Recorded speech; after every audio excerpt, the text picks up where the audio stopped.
But when I seen your new band, Pale Blue Moon, and when I was looking at all of the stuff that you guys have been doing, and you'd released the single at that stage, That'd be right, yeah. right? And I mean, the obviously you had a really good team behind that, but the visuals, yes, they were great. But I looked at you performing in that, right?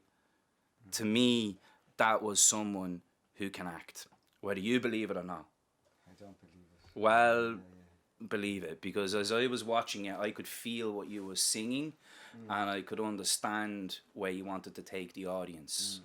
So that's a really important thing when you put together a story that's going to be visually transmitted and conveyed. yeah. Oh, for sure. Message transference. Have you ever heard of that? I have, yeah. Yeah, so message transference. It's one of the most important things that I think people can learn. We've had some audiences who have never understood certain stuff that I've put out. But we were listening to the Samaritans there yesterday, and they were talking about the art of listening. And I think, one of the things they said was people are always thinking about what they're going to say. And, I'm ex-military, so one of the things they teach you before anything is you need to switch off, because we're now going to teach you how to march. And if you're expecting what we're going to say, you're going to make a mistake. So you need to learn to switch off and not listen and think. You have to listen and hear. And that's exactly what the Samaritans said yesterday. And I think message transference is extremely important. So that can be done through what they said, which is simply just listening. That can be done through music itself. It can be done through acting. But also it can be done through writing. But writing then needs, for some people, to be brought visually to life.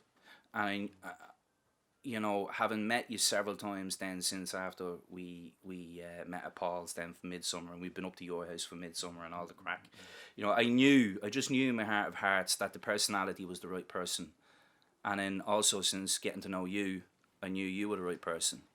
So if you have any doubts in your minds, I'm allaying them now. Definitely the right person. Well, I think so too. But I mean, no. But then, what challenges did you like? I know I'll come to you in a second. But what challenges did you face with regards to helping with this rock side of the music?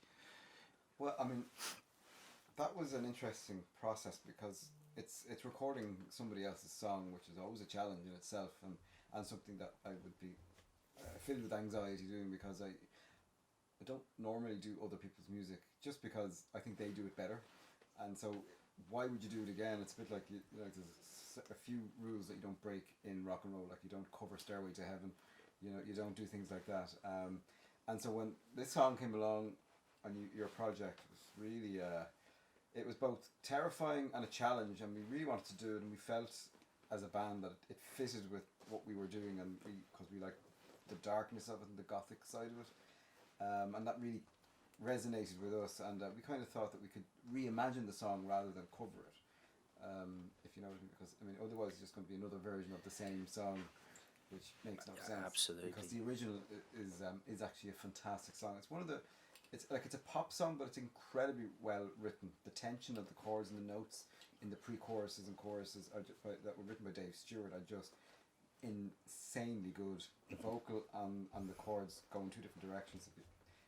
I'm nerdy about this stuff, so I mean, I can hear that, and that was a real challenge for me in the studio. So to do that, and really worrying to do, because you don't want to make a dog's dinner of somebody else's song, especially a song that was such a big hit. It was number one for 8 weeks in the UK at the time. Yeah. This is back in the days when people had to leave their house and buy music in a shop. Yeah. So I mean, number one meant something.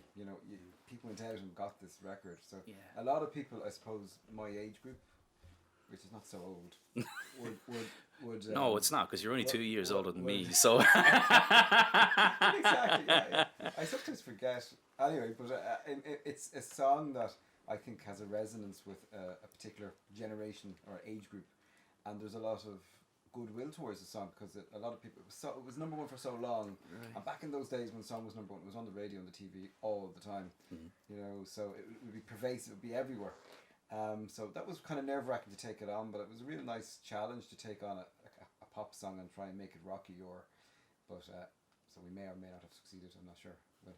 We'll find out. Yeah, I was just going to say, I wonder, like, you know, have you kind of said to yourself, right, the next step is, look, we'll see what happens when it's actually put out there, as in the full song by yourselves, as in, like, you know, the rock version of the song.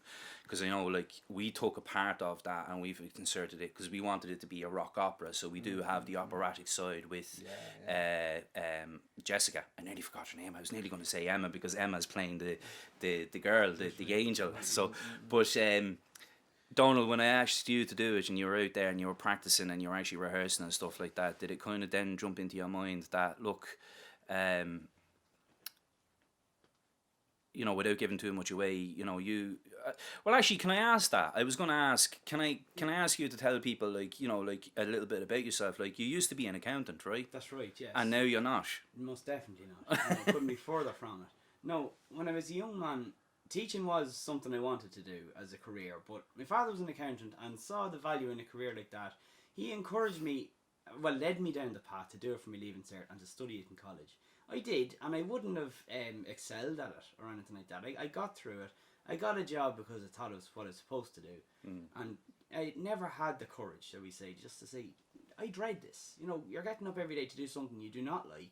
You know, why are you spending your life doing this? I know, but you can't just say that. Nobody likes their job. You have to keep going at it. And it just after about 7 or 8 years of it, I said, this is ridiculous. And I sat my last exams, got through them, and I says, I don't care if I didn't pass those. Something has to change. You're doing nothing you're passionate about. My friends were in relationships. I wasn't even seeing them. And I had nothing to keep me occupied. And just one day, a friend of mine randomly sent me a text and says, we're having a music night in the local GA club. Would you do the MC? And I was like, me? Yeah, I think you'd be really good at it. I went and did it. I loved it. And that was the start. Next thing, she asked me to get involved in a GAA score committee, you know, talent show, stuff like that. Yeah, because I had Gaeilge. And she had me interviewing children for the Gaeltacht. And I said, look, this is something I want to be doing every day of my life. And with that, when I got the tax exams out of the way, the first thing I did was I bought a bear run. Second thing I did was I went to St. Bridget's Drama Group, AGM, met a few new people just to get my face known. And I even started writing a book, which hasn't been successful, but nonetheless I got some precious memories. But you did it. And I did it for myself. Yeah. I'm delighted with it. And now and again, if I think of something that happened years ago, I might write a short story or something about it. So that's where everything started. And I auditioned for a play, I got a part, and I just said, look, don't look back, keep going. And then I made the big decision, says, right, get out of offices, get into the classroom. That wasn't terribly easy, but when I enjoyed doing it, it made it a lot easier. You know what I'm saying? And I've been very lucky employment-wise since then, you know.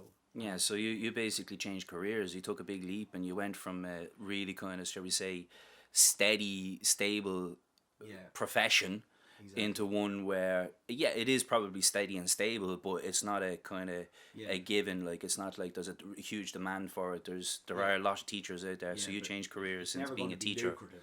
No, I understand that. You're never going to be living in mansions or whatever. From a financial point of view, maybe. I mean, it's pretty similar to some of the stuff that we do, right? I mean, from a media point of view, it could be lucrative, but from a financial point of view, but it's also more, like it's what you said before, passion and reward. Exactly. And Shane, the reason why you're still doing music probably is because of the passion and reward that you get from it. Certainly not for the money. No. Well, I mean, do we make, let's look at it. Like, I mean, everything's a cost. I mean, making a film, it's a cost. Do you make money from it? Absolutely no guarantee. No, but that should never be your... It's not the reason for doing it. That's not your motivation. Absolutely, that's the point. I mean, if that's your motivation, then you're never going to be happy because that's elusive. It's just not there. And again, I'm going to sound twee, but I mean, if you don't do the art for the art's sake, there's no point in doing it. You're not going to enjoy it. It's about a fundamental expression. So that's really what you're doing. And I mean, all the mediums. I mean, the music for me, the films for you, and the acting and the writing for you. I mean, they're all it's the same thing. It's an expression. We're just expressing in slightly different ways. So,